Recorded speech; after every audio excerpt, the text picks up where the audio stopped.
আবারও চলে আসলাম দিয়া আলম ব্লগের নতুন আরও একটি ভিডিও নিয়ে। তো আজকে খুব সহজেই আমি রান্না করব ব্রয়লার মুরগি। তেলে না ভেজে কীভাবে আমি খুব সহজেই ব্রয়লার মুরগি পারফেক্টলিভাবে রান্না করি সেটাই আজকে শেয়ার করব আপনাদের সাথে। হ্যালো এভরিওয়ান, আসসালামু আলাইকুম, welcome back to my new blog. আশা করছি সবাই ভালো আছেন, আমিও আলহামদুলিল্লাহ খুব ভালো আছি। এই তো আবারও চলে এসেছি আপনাদের মাঝে নতুন আরও একটি ভিডিও ব্লগ নিয়ে। তো কথা না বাড়িয়ে ভিডিওটি এখান থেকে আমি শুরু করছি।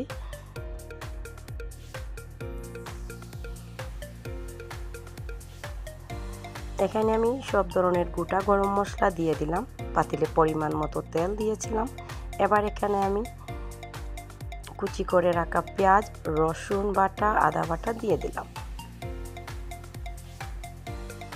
একদম পারফেক্টলি এটা আমি অনেক আগ থেকে আমি এভাবেই বেশিরভাগ রান্না করি। অনেক সময় তেলে ভাজতে হয় ব্রয়লার মুরগি, তো তেলে না ভেজে এভাবে খুব সহজেই আপনারা রান্না করবেন। একদম শক্ত থাকবে মুরগিটা, বোঝাই যাবে না যে ওইটা আপনি একদম কাঁচা রান্না করেছেন, মানে তেলে না ভেজে। তো এভাবে আমি সব সময় রান্না করি। আজকে আমি আমার এই রান্নাটা আপনাদের সাথে শেয়ার করলাম। এই যে কাঁচা পেঁয়াজটা এখনও আছে, এখানে একটু লবণ দিয়ে দিলাম আমি পরিমাণ মতো। এর মধ্যেই আমি মাংসটা দিয়ে দেব। পেঁয়াজ যতক্ষণে লাল হবে ততক্ষণে মাংসটাও সেদ্ধ হয়ে যাবে। মাংসটা একটুও ভাঙবে না রান্নার পরে। আপনারা ট্রাই করে তারপর আমাকে অবশ্যই জানাতে পারেন, কারণ এইরকম রান্না করলে এই যে গরম মশলা সব কিছু দিয়ে দিলাম, এবার কাঁচা মাংসটা এখানে দিয়ে দেবো। মাংসটা অটোমেটিকলি শক্ত হয়ে যাবে পেঁয়াজের সাথে সেদ্ধ হয়ে, তেলে ভাজার কোনো প্রয়োজন নেই। মাংসটার গন্ধটাও চলে যাবে, এখানে যে গরম মশলাগুলো দিয়েছি এর সাথে মাংসটার গন্ধটাও চলে যাবে। আর খুব সহজেই তেলে না ভেজেই রান্না করে এভাবে ট্রাই করে দেখতে পারেন। যার যেরকম ইচ্ছা সেভাবেই আপনারা রান্না করবেন। আমি এভাবেই রান্না করি, তাই আপনাদের সাথে শেয়ার করলাম।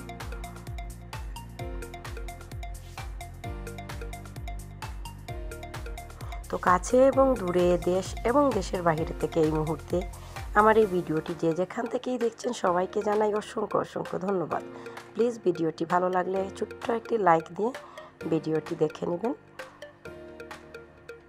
আর যারা আমার চ্যানেলে আজকের নতুন বন্ধু আমার এই ভিডিওটি দেখছেন, ভিডিওটির কোনো অংশ যদি আপনাদের কাছে ভালো লেগে থাকে অবশ্যই চ্যানেলটিকে সাবস্ক্রাইব করে পাশেই থাকবেন। এখানে আমি বাঁধাকপি রান্না করেছিলাম মুরগির হাড়গুলো দিয়ে। তো আমার বাঁধাকপিটা অফ ক্যামেরায় আমি রান্না করে নিয়েছিলাম, দেখতেই পারছেন। এবার 4-5টা কাঁচামরিচ দিয়ে এটাকে আমি ঢাকনা দিয়ে ঢেকে রাখছি। আর এদিকে আমার মাংসটা সেদ্ধ হয়ে আসছে। আমি একদম অল্প আগুনে কিন্তু সেদ্ধ করছিলাম। এই যে পেঁয়াজটাও ভাজা হয়ে আসছে আর মাংসটাও ভাজা হয়ে গেল পারফেক্টলি ভাবে।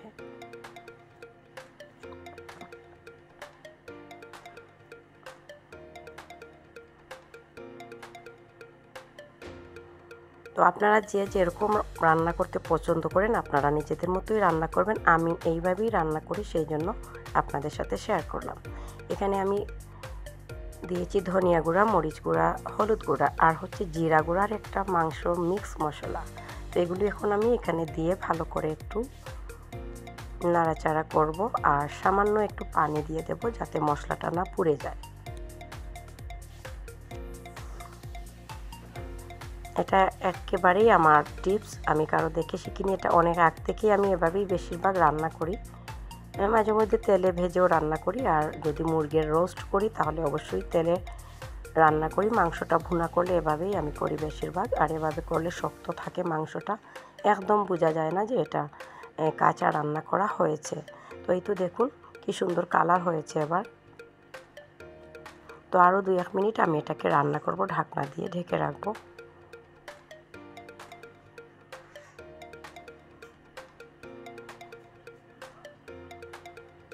এবার আমি এর মধ্যে 4টা কাঁচামরিচ দিয়ে দিলাম ফ্লেভারের জন্য।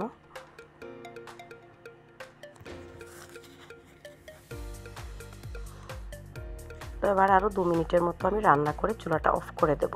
তো আমার এই রান্নাটা আপনাদের কেমন লাগলো অবশ্যই কমেন্ট করে জানাতে ভুলবেন না। আজকে আমার এই রান্নাটা এখানেই আমি ভিডিওটি শেষ করলাম। সবাই ভালো থাকবেন, সুস্থ থাকবেন। এবং সবসময় সবাই দিয়া আলম ব্লগের সাথেই থাকবেন। আপনাদের সুন্দর একটি কমেন্ট আমাকে আরও সুন্দর সুন্দর ভিডিও বানাতে উৎসাহিত করে।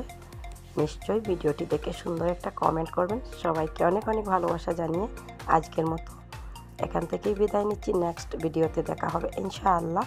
সবাই ভালো থাকবেন, সুস্থ থাকবেন এবং সবসময় নিরাপদে থাকবেন।